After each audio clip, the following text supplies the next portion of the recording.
മോശം സീറ്റ് നൽകിയതിൽ എയർ ഇന്ത്യയെ വിമർശിച്ച് കേന്ദ്രമന്ത്രി ശിവരാജ് സിംഗ് ചൗഹാൻ. മൊത്തം തുകയും ഈടാക്കിയ ശേഷം യാത്രക്കാർക്ക് മോശം സീറ്റ് നൽകുന്നത് അനീതിയാണ് എന്ന് മന്ത്രി വിമർശിച്ചു. സംഭവത്തിൽ ക്ഷമ ചോദിച്ച് എയർ ഇന്ത്യ. വിനീത വിജി വിവരങ്ങളുമായി ചേരുന്നു. വിനീത, മന്ത്രിയുടെ വിമർശനത്തിന് കാരണമായ സംഭവം എന്താണ്?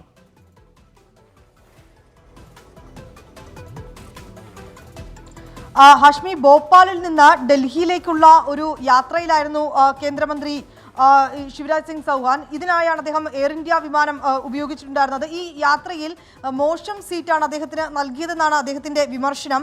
ഈ ടാറ്റ ഏറ്റെടുത്തതിന് ശേഷം എയർ ഇന്ത്യയുടെ സേവനം മെച്ചപ്പെടുമെന്നാണ് താൻ കരുതിയിരുന്നത്, പക്ഷെ അത് തെറ്റായിരുന്നുവെന്ന് തന്റെ അനുഭവത്തിലൂടെ മനസ്സിലായെന്നും അദ്ദേഹം പറയുന്നുണ്ട്. എക്സ്പോസ്റ്റിലാണ് അദ്ദേഹം ഇത് സംബന്ധിച്ചുകൊണ്ടുള്ള വിമർശനാത്മകമായ ഒരു പോസ്റ്റ് ഇട്ടിട്ടുണ്ടായിരുന്നത്.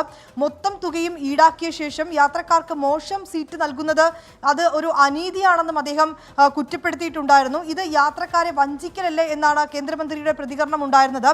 ഒരു യാത്രക്കാരനും ബുദ്ധിമുട്ടുണ്ടാകില്ല എന്ന് എയർ ഇന്ത്യ ഉറപ്പാക്കുമോ, അതോ മുതലെടുപ്പ് തുടരുമോ എന്നാണ് മന്ത്രി ഒരു ചോദ്യം എന്ന രീതിയിൽ ചോദിച്ചിട്ടുണ്ടായിരുന്നു. ഭോപ്പാലിൽ നിന്ന് ഡൽഹിയിലേക്കുള്ള യാത്രയിലായിരുന്നു തനിക്ക് മോശം സീറ്റ് നൽകിയെന്നാണ് മന്ത്രി പറയുന്നത്. ആ സീറ്റിന്റെ ഉൾപ്പെടെയുള്ള ചില ഫോട്ടോകളും അദ്ദേഹം ആ എക്സ്പോസ്റ്റിൽ സൂചിപ്പിച്ചിട്ടുണ്ടായിരുന്നു. ഇത്ര ദീർഘദൂരം യാത്ര ചെയ്യേണ്ടതിനാൽ കൃത്യമായിട്ടുള്ള ഒരു നല്ല സീറ്റ് പോലും തനിക്ക് ലഭിച്ചിരുന്നില്ല എന്നും അദ്ദേഹം വിമർശിച്ചിട്ടുണ്ടായിരുന്നു. ഇപ്പോൾ കേന്ദ്രമന്ത്രിയുടെ വിമർശനത്തിന് പിന്നാലെ ക്ഷമ ചോദിച്ചുകൊണ്ട് എയർ ഇന്ത്യ തന്നെ രംഗത്തെത്തിയിട്ടുണ്ട്.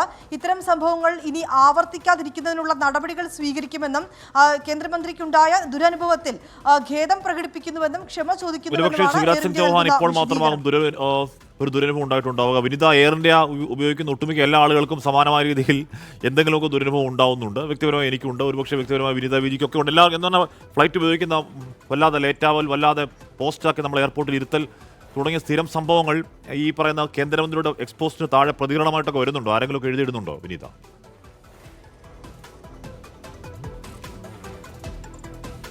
തീർച്ചയായും ഇതിനോടകം തന്നെ എയർ ഇന്ത്യ വിമർശിച്ചുകൊണ്ട് ഹാഷ്മി സൂചിപ്പിച്ചതുപോലെ പലതവണ നമുക്കൊക്കെ ഇത്തരത്തിലേക്കുള്ള അനുഭവങ്ങൾ ഉണ്ടായിട്ടുണ്ട്. ഈ പലതവണ നമ്മൾ അത്യാവശ്യമായൊക്കെ യാത്ര ചെയ്യുമ്പോൾ നമ്മൾ ടിക്കറ്റ് ബുക്ക് ചെയ്യുന്നു, പക്ഷേ പിന്നാലെ ഫ്ലൈറ്റ് ഡിലേ ആവുന്നു, അത് ക്യാൻസൽ ആവുന്നു. ഇങ്ങനെയൊക്കെയുള്ള ചില ബുദ്ധിമുട്ടുകൾ എല്ലാവരും നേരിടുന്നുണ്ട്. ഇത്തരം ആളുകളൊക്കെ തന്നെ ഇതുമായി ബന്ധപ്പെട്ടുകൊണ്ടുള്ള പ്രതികരണങ്ങൾ ഈ എക്സ്പോസ്റ്റിന് താഴെ സൂചിപ്പിച്ചിട്ടുണ്ട്. ഞാൻ നേരത്തെ സൂചിപ്പിച്ചതുപോലെ പലരും ആ സീറ്റുകളടക്കം, അതായത് കൃത്യമായി ഇരിക്കാൻ പോലും കഴിയാത്ത അത്രയും മോശാവസ്ഥയിലുള്ള സീറ്റുകളുടെ ചിത്രങ്ങളടക്കം ഇതിനോടകം തന്നെ എക്സ്പോസ്റ്റിൽ ഷെയർ ചെയ്തിട്ടുണ്ട്. അതിനാണ് അദ്ദേഹം നേരത്തെ തന്നെ പറഞ്ഞത്, ടാറ്റ ഏറ്റെടുത്തതിന് ശേഷം പക്ഷേ ഈ എയർ ഇന്ത്യയുടെ സ്ഥിതിഗതികളിൽ ഒരു മാറ്റം ഉണ്ടാകുമെന്നാണ് താൻ കരുതിയതെന്നും അദ്ദേഹം പറയുന്നുണ്ട്. പക്ഷേ ആ പ്രതീക്ഷ പോലും ഇപ്പോൾ വിഫലമാവുന്നൊരു സാഹചര്യമാണ് തന്റെ അനുഭവത്തിൽ നിന്ന് തനിക്ക് ബോധ്യമായതെന്നും കേന്ദ്രമന്ത്രി വിമർശിച്ചിട്ടുണ്ട്. ഹാഷ്മി, ഓക്കെ.